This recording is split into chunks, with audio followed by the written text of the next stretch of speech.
Hi again, this is Lino Tadros, and in this video, actually in the previous video, we just did a vector store in Azure AI Search. We ended up vectorizing a document, a PDF. It has to do all the laws in Florida for driving license, so you can pass and get the certification and get your license in Florida.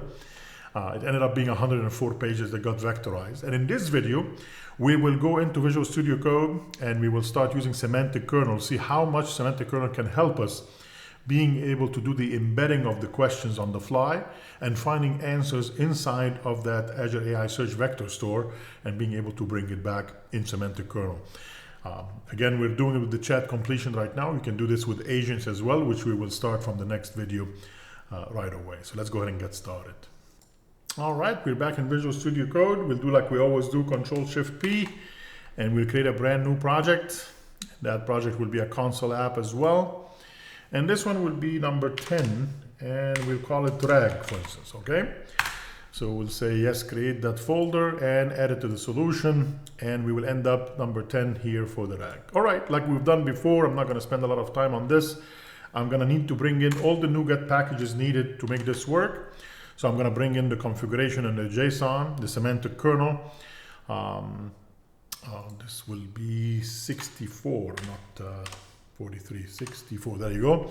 And I'm also going to bring in the Azure AI Search connector, see that? And there is one from Microsoft called Azure Search Documents, and it's still in beta. By the time you see this video, probably it's not going to be in beta, but again, go to the NuGet and enter Azure Search Documents, and it will tell you what versions that are available for you to use, and hopefully that will be in general availability as well. But the important thing is that we are bringing in Azure AI Search, and we're bringing in the connector for Azure AI Search for Semantic Kernel as well. All right, now let's save this file so that we can bring everything in. And also while we're at it, let's go ahead and create the app settings. We'll click on plus, we'll say app settings.json. And these are the things that I need to bring in. I already know that the model will be GPT 4.1. You can change it to whatever you have deployed in your Azure AI Foundry as well. I will need the endpoint, the API key. The deployment name is usually the same thing. So we'll say GPT dash 4.1. I'll say save this. And then the embedding deployment is different in the model, of course. I'm going to use text embedding 3 small. All right, that's the name that I used in Azure AI Foundry when I deployed it. And then I will need to get the endpoint for the AI search and the AI search key with the API key. So these are 2 new things that I will need to bring into my code as well. Make sense? All right. Now let's go back to my RAG project again, and I'm going to create a brand new folder in here. We'll call it, let's say, plugins. And then I'm going to be bringing in the most important part of this entire project, which is a plugin that will allow me to search inside of Azure AI Search and make it as a kernel function. So let me show you what it looks like. So I'm going to call it Florida DMV rag.cs.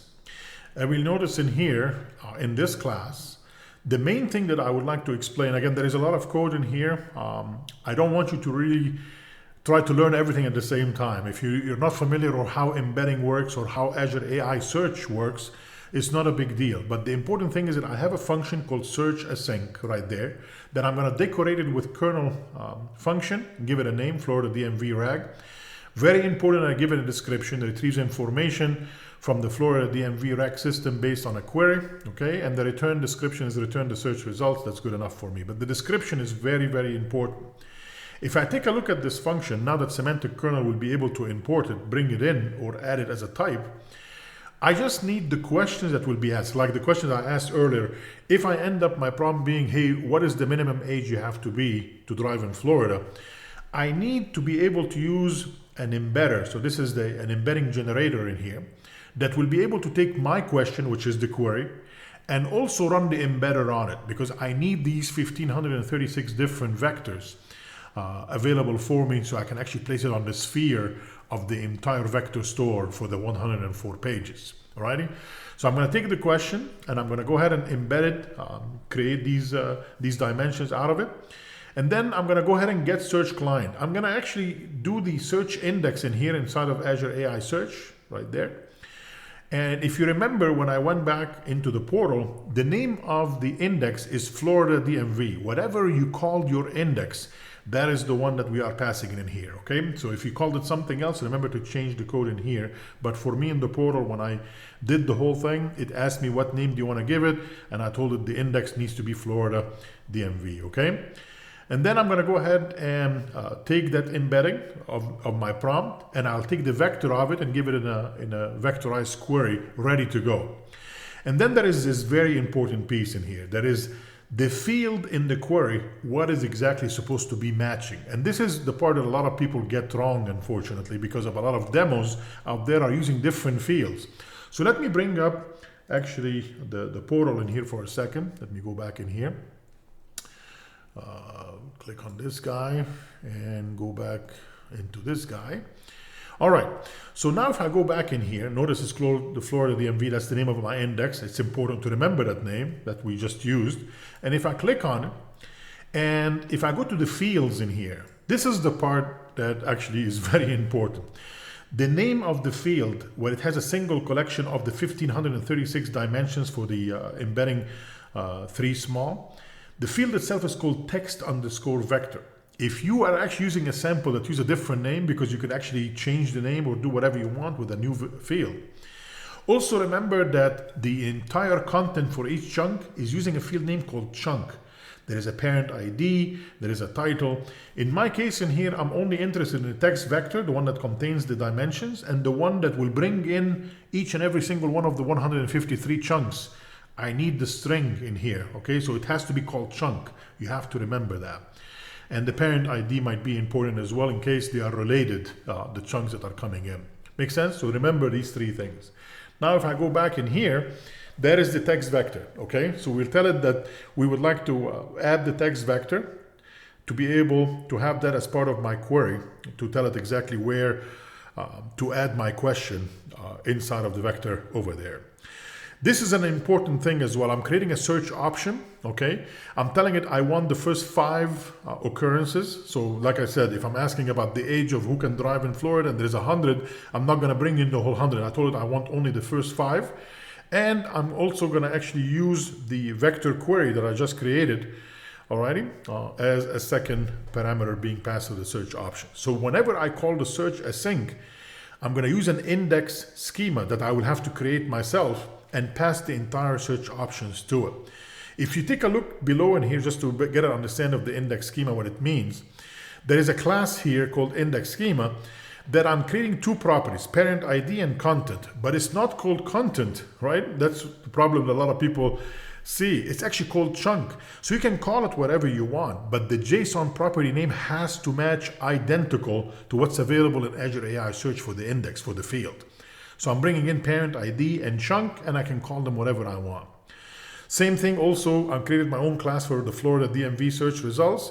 I am bringing the content and I'm bringing the score. So maybe I want to write code saying anything below 80% probability that it matches, I don't want it. I want 80% and higher. So that's an important thing as well, okay? I'm currently getting 99 and 98%, so I'll be okay with over 80%. But if you run some tests and found out that most of your answers are in the 60s or 70%, if what you're bringing in as a score saying is below 80%, you're not gonna get anything. You're gonna get 0 results coming back. So be careful with that as well. And that is my for each. It will go through every single one of the search results.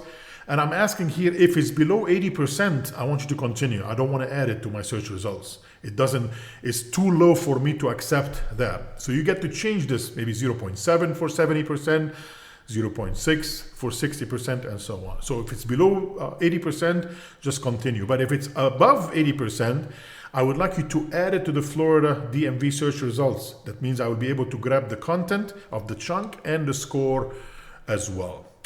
Make sense? Again, this is a whole other course. You can take a look at my videos for the Azure AI Foundry and the Azure AI Search. We'll go into a lot more details, but that's not the main goal for this one. I'm just interested in creating a plugin that knows how to take your questions, embed it, and then search for it inside of the Azure AI Search vector store based on the document that already been vectorized. And whatever it finds there, maybe it will find 4 or 5 chunks, it will bring it back, give it to the LLM, so the LLM can answer your question based on whatever available inside of there.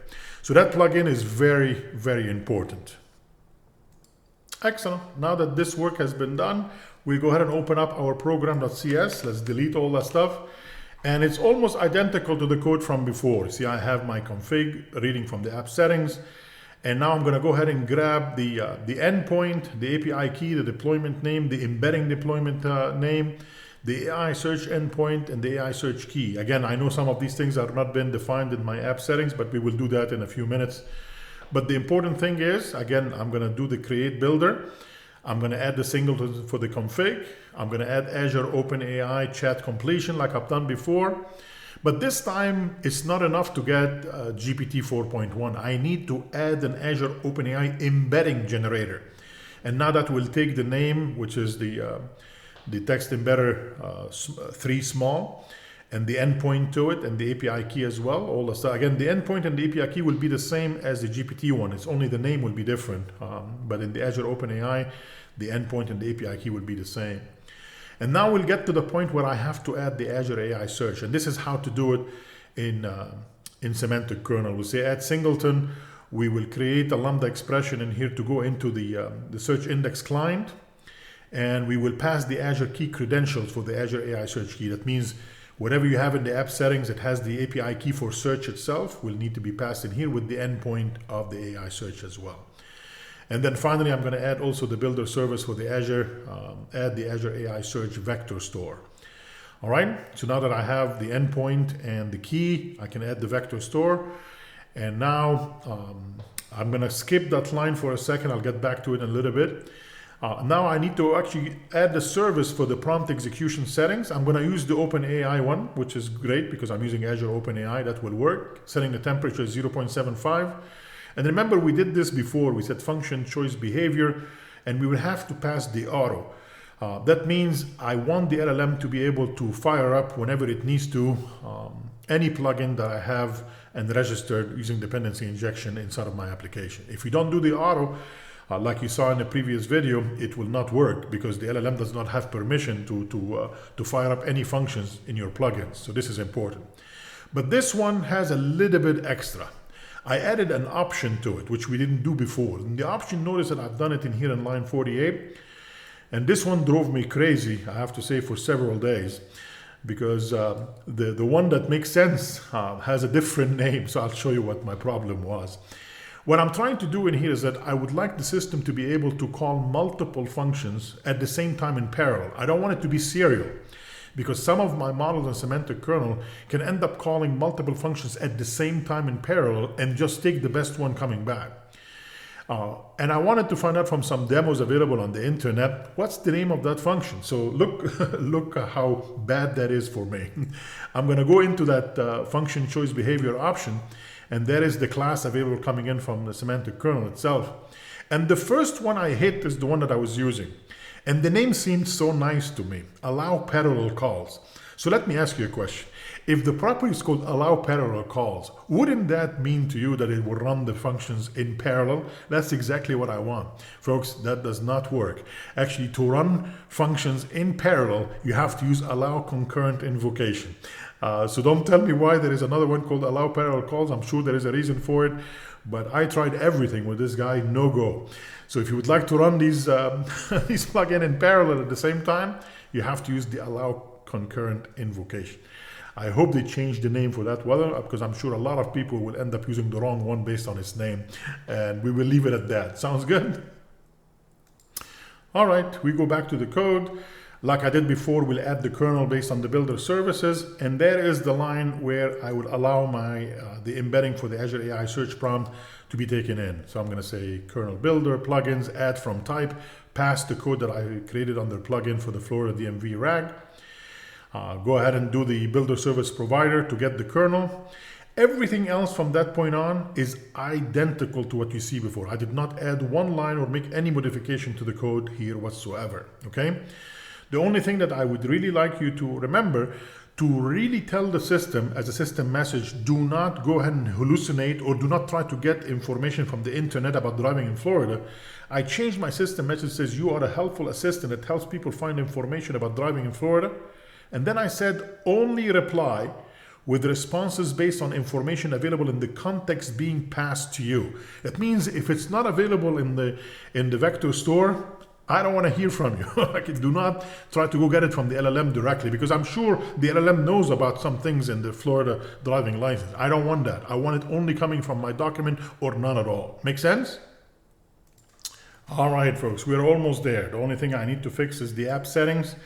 I'm going to go steal that from the previous plugin variable. So I'm going to take endpoint and API key, and I'm going to be pasting from there. So that is my endpoint for the YouTube Foundry agent, OpenAI Azure.com. That is my API key. The deployment name is correct.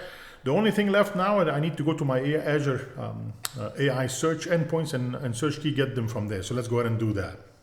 So if you go back to your portal and click on this guy, we'll say overview. That is my Azure AI search. Notice that the URL in here, that is your endpoint. So we click on this guy.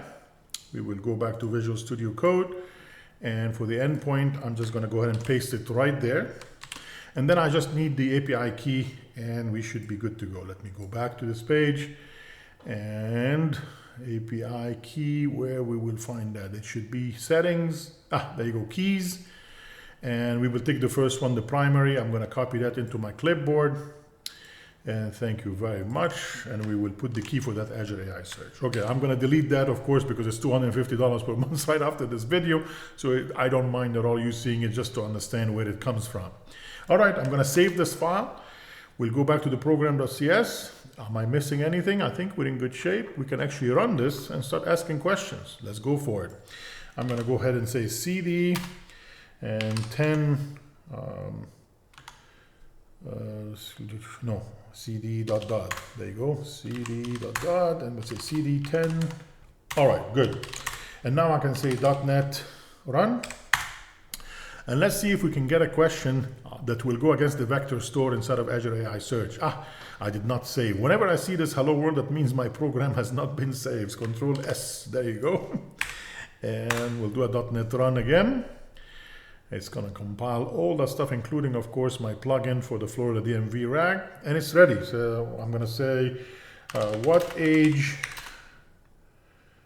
do you have to be to drive in Florida? And let's push enter and let's see if that will work. Oh, see, the Florida DMV tool was accessed. I couldn't find specific information in the current concept about the minimum age to Florida and Florida. Would you like general information, details about different blah, blah, blah, learning permit, full access on that? Oh, there's 158. So something did not work. So that means I made a mistake in here. But let me ask another question. Maybe there isn't information about the minimum age. Maybe you just it describes 15 and 16 when you start driving. All right, let's open up page number 23 in here. It says, what is the no fault law in Florida? Let me go ahead and see if I can ask about that. What is the no fault law in Florida? And let's see if that, okay, the Florida DMV, I wasn't able to find details. So there is definitely something wrong. And I can tell from the input token that the chunks are not being transferred. So there is definitely something wrong. Let me check and get back to you in here in a second. All right, that was a tough one to find out why it's not bringing anything. Well, I went back to the portal and tried to ask some questions, and I found out some of my questions, the way I asked them, are below 80%, so nothing is coming back. So some of them were 72% and 73 is the maximum, so none of that stuff worked. So I got completely empty content and no scores whatsoever. So look what happened when I changed this to 70%, all right? Say Control S, that drove me crazy. All right, sounds good. So it's a good idea for you, instead of running everything in here first, go to the portal and run a query or two just to make sure that you can see the scores to make it happen. All right, we'll say save this guy and we will do .NET run one more time. And that's the only change that I made, just change it from 80% to 70% for the probability of the score. All right, what age do you need to be to drive in Florida? Florida, there you go. And now it will tell you Florida DMV tool was accessed, and now in Florida you can begin driving at age 15 with learner's license. You must always become blah, blah, blah, blah, and at 16 is when you get your license. Notice it is not like 100 or 150 token. There is now 2,170 tokens in input, because it's not only your question, it's several chunks, probably 5 chunks that will add up almost 2,000 different tokens that are going to be back in. But the answer will be 153, and it's good. So if I say now, what is the no fault law in Florida? Let's see if it can figure this out as well. Again, the Florida DMV got hit. I couldn't find specific details on the Florida law. Well, maybe Florida is known as a no-fault state for car insurance, which generally means that after a car accident, each driver. Okay, so it did went to get a DMV. So it got something similar, but not exactly. And it was able to bring in a lot of chunks. Whereas 86 different tokens. So keep asking some questions, maybe open up the document after I put it in GitHub so everybody can see the code and the data, and try to play around with it. But this is just one plugin. So I might actually have 50 states here in the United States for every single state. And then you can ask questions regarding what is the laws in Wisconsin, what is the laws in California, New York, whatever. And it should actually be able to bring in the correct Azure AI search vector store for each and every single one of them and get you an answer from there. So see the possibilities that you can do, but the code is very similar, and it's in the program.cs, and here would be very, very small amount of code just to bring in the add from type for your own RAG system that does all the work for the embedding as well. Hopefully this was useful to you folks. If you did, please like and subscribe, and I can't wait to do the next one, which will all be agents from now on. No more chat completions. All right.